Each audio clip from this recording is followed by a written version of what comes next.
Hi friends, welcome to Jaya's recipes. അപ്പോൾ ഇന്ന് നമുക്ക് ഒരു ടേസ്റ്റി ആയിട്ടുള്ള സ്നാക്ക്, വെറും 2 ഇൻഗ്രീഡിയൻറ്റ്, പിന്നെ നമുക്ക് കുറച്ച് സ്പൈസസും കൂടി അതിൻ്റെ കൂടെ ചേർത്തിട്ടുള്ള ഒരു സ്വാദുള്ള നല്ല ടേസ്റ്റി ആയിട്ടുള്ള ഒരു സ്നാക്ക് എങ്ങനെയാണ് ഉണ്ടാക്കുന്നത് നോക്കാം. വളരെ എളുപ്പത്തിൽ 5 മിനിറ്റ് കൊണ്ട് ഉണ്ടാക്കിയെടുക്കാവുന്ന ഒരു സ്നാക്കാണ്, ഒരു ഇൻസ്റ്റൻറ്റ് സ്നാക്കാണത്. നമ്മുടെ ചാനൽ ആദ്യമായിട്ടാണ് കാണുന്നതെങ്കിൽ ഒന്ന് സബ്സ്ക്രൈബ് ചെയ്യാൻ മറക്കണ്ട. ഇതൊരു ഇൻസ്റ്റൻറ്റ് പോഹ സ്നാക്കാണ്, അതായത് വെളുത്ത അവലാണിത്. അപ്പോൾ ഞാനൊരു 1/2 കപ്പ് വെളുത്ത അവൽ എടുത്തിട്ടുണ്ട്.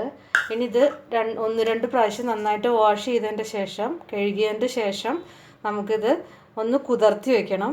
കുതിർത്തിയതിൻ്റെ ശേഷം ഇതിൻ്റെ വെള്ളം ഊറ്റിക്കളയണം. അപ്പോൾ ഞാനിതൊന്ന് നന്നായിട്ട് കഴുകി എടുത്തിട്ടുണ്ട്.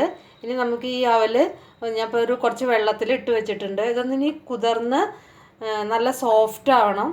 സോഫ്റ്റായിട്ട് കൂടുതൽ കുതിർന്ന് പോകരുത്, പിന്നെ അത് സോഗിയായിട്ട് നമുക്ക് ഉണ്ടാക്കിയെടുക്കാൻ പറ്റില്ല. അപ്പോൾ ഇത് ഇപ്പോൾ ഒരുവിധം നന്നായിട്ട് കുതിർന്ന് കഴിഞ്ഞ് കഴിഞ്ഞാൽ ഈ വെള്ളം നമുക്ക് ഊറ്റിക്കളയണം. അല്ലെങ്കിൽ പിന്നെ വേറൊരു മെത്തേഡ്, ഇതിന് കുതിരാൻ ആവശ്യമായിട്ടുള്ള വെള്ളം മാത്രം ഒഴിക്കുക. അങ്ങനെ ചെയ്തിട്ടും നമുക്കിത് കുതിർത്തിയെടുക്കാം. അപ്പോൾ ഏത് രീതിയിൽ നമുക്ക് എളുപ്പച്ച ആ രീതിയിൽ കുതിർത്തിയെടുക്കുക. ഇപ്പോൾ ഒരു 2-3 മിനിറ്റ് ആയിട്ടുണ്ട്. നമുക്കിത് ഒരു അരിപ്പയിലേക്ക് ഇതുപോലെ വെള്ളം ഊറ്റി എടുക്കാം. ഇനി ഇത് ഇതുപോലെ ഇരുന്നിട്ട് ബാക്കി കുതിരാനുള്ളത് കുതിർന്നോളും. അങ്ങനെ ഓവറായിട്ടിത് കുതിർന്ന് പോകരുത്, അത് പ്രത്യേകം ശ്രദ്ധിക്കണം. അപ്പോൾ അത് നന്നായിട്ട് ഡ്രൈ ആയിട്ടുണ്ട്. ഇപ്പോൾ ഒരു 2 മിനിറ്റ്, 1-2 മിനിറ്റ് കുതിർത്തി വെച്ചാൽ മതിയാവും, ധാരാളമാണ്. അപ്പോൾ ഈ ചില അവൽ നല്ല കട്ടി കൂടുതലുണ്ടായിരിക്കും, അപ്പോൾ അതിനനുസരിച്ച് കുറച്ച് വ്യത്യാസപ്പെട്ടിരിക്കും, അത് ശ്രദ്ധിച്ചാൽ മതി. പിന്നെ കൂടുതൽ നമ്മൾ കുഴച്ചെടുക്കുമ്പോൾ സോഗിയായി പോവുകയാണെങ്കിൽ ഈ അവൽ തന്നെ, ഡ്രൈ ആയിട്ടുള്ള അവൽ മിക്സിയിലിട്ടിട്ട് പൊടിച്ചിട്ട് അതിൻ്റെ പൊടിയൊന്ന് മിക്സ് ചെയ്ത് കൊടുത്താലും മതിയാവും.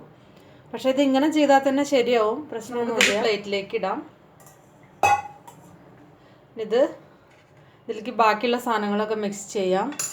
ഇതിലേക്ക് 1 സ്പൂണ് പുതിനയില അരിഞ്ഞതാണ്, 1 സ്പൂണ് പുതിനയില, 1 സ്പൂണ് മല്ലിയുടെ ഇല. ഇപ്പോൾ പുതിനയില കൂടി പോകരുത്, ശ്രദ്ധിക്കണം. ഞാനൊരു സ്പൂണ് മാത്രമേ ചേർത്തിട്ടുള്ളൂ. പിന്നെ ഒരു സവാള, ചെറിയൊരു സവാള വളരെ ചെറുതായി അരിഞ്ഞത്, പിന്നെ പച്ചമുളക്, പിന്നെ ഒരു കളറ് കിട്ടാൻ വേണ്ടിയിട്ട് കുറച്ച് മഞ്ഞൾപ്പൊടി, കളറിന് വേണ്ടിയിട്ട് മാത്രമാണ് ചേർക്കുന്നത്, അപ്പോൾ നിർബന്ധമില്ല.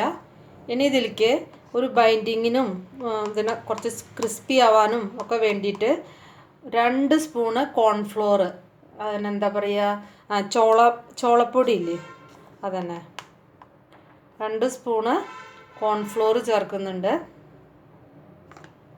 അധികമൊന്നും ചേർക്കണ്ട. ഇതിലുള്ള ഉപ്പ് ചേർക്കാം. ഇതെല്ലാം കൂടി നന്നായിട്ട് നമുക്കൊന്ന് കുഴച്ചെടുക്കാം. അതിന് മുന്നേ കുറച്ച് ചില്ലി ഫ്ലേക്സ് കൂടി ഞാനിതിൽ ചേർത്ത് കൊടുക്കുന്നുണ്ട്. നല്ല ടേസ്റ്റാണ് ചില്ലി ഫ്ലേക്സ്, ഇതുപോലുള്ള ഇതിലൊക്കെ.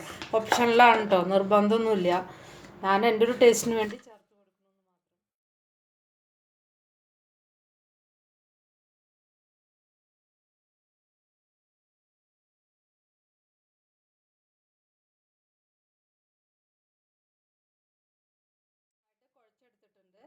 അപ്പോൾ ഇനി നമുക്കിത് ചെറിയ ചെറിയ വടകളായിട്ട് പരത്തിയെടുക്കാം. അപ്പോൾ അതിന് ഒട്ടിപ്പിടിക്കാതിരിക്കാൻ കുറച്ച് എണ്ണ അല്ലെങ്കിൽ കുറച്ച് വെള്ളമായാലും മതി, ഏതെങ്കിലും ഒന്ന് കയ്യിലൊന്ന് തടവിയിട്ട് ചെറിയ ചെറിയ ഉരുളകളാക്കുക. ഇത് വലുതാക്കരുത് കേട്ടോ, കൂടുതൽ ഫ്ലഫി ആവാനും പാടില്ല, കൂടുതൽ ഫ്ലാറ്റ് ആവാനും പാടില്ല. ആ രീതിയിൽ നമുക്കിതൊന്ന് പരത്തിയെടുക്കാം. ഈ ഒരു ഇതിൽ നമുക്ക് പരത്തിയെടുക്കണം.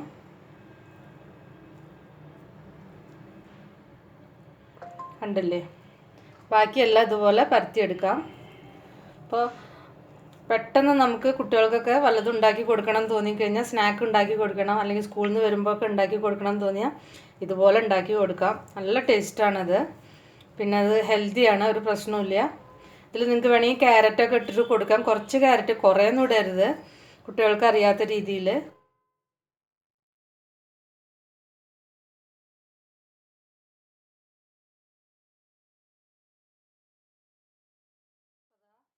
എല്ലാം ഞാൻ പരത്തി എടുത്തിട്ടുണ്ട്. അപ്പോൾ ശ്രദ്ധിക്കണം, കൂടുതൽ വലിപ്പം കൂടരുത്. ചെറിയ ചെറിയ ഉരുളകളാക്കിയിട്ട് പരത്തിയെടുത്താൽ മതി. അധികം ഫ്ലാറ്റ് ആവരുത്, അധികം ഫ്ലഫി ആവരുത്.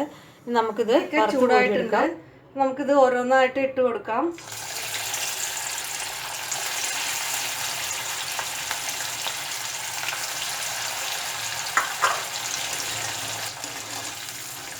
കണ്ടില്ലേ, ഇത് ഉണ്ടാക്കിയെടുക്കാനൊക്കെ വളരെ എളുപ്പമാണ്. അതുപോലെ തന്നെയാണ് നല്ല സ്വാദും ഉണ്ടത്. നമ്മുടെ സ്നാക്കൊക്കെ റെഡിയായി. അപ്പോൾ ഇത് ലോ ഫ്ലെയിമിലിട്ടിട്ട് കുക്ക് ചെയ്യാൻ ശ്രദ്ധിക്കണം. ലോ ടു മീഡിയം ഫ്ലെയിമിൽ, എന്നാലാണ് ഉള്ളിലും കൂടിയും കുക്കാവുള്ളൂ. നമുക്കിത് വറുത്ത് കോരിയെടുക്കാം. ബാക്കിയുള്ളത് ഇതുപോലെ വറുത്തെടുക്കാം. അപ്പോൾ നമ്മുടെ ഈസി ടേസ്റ്റി സ്നാക്ക് റെഡിയായി. ഇവിടെ കുട്ടികൾക്കൊക്കെ വളരെ ഇഷ്ടപ്പെട്ട ഒരു സ്നാക്കാണിത്. നല്ല ടേസ്റ്റാണിത്. പെട്ടെന്ന് ഉണ്ടാക്കിയെടുക്കാൻ പറ്റും. 5 മിനിറ്റ് മതി നമുക്ക് ഉണ്ടാക്കിയെടുക്കാൻ. അപ്പോൾ നിങ്ങളെല്ലാവരും ഉണ്ടാക്കി നോക്കി നിങ്ങളുടെ ഫീഡ്ബാക്ക് അറിയിക്കുക.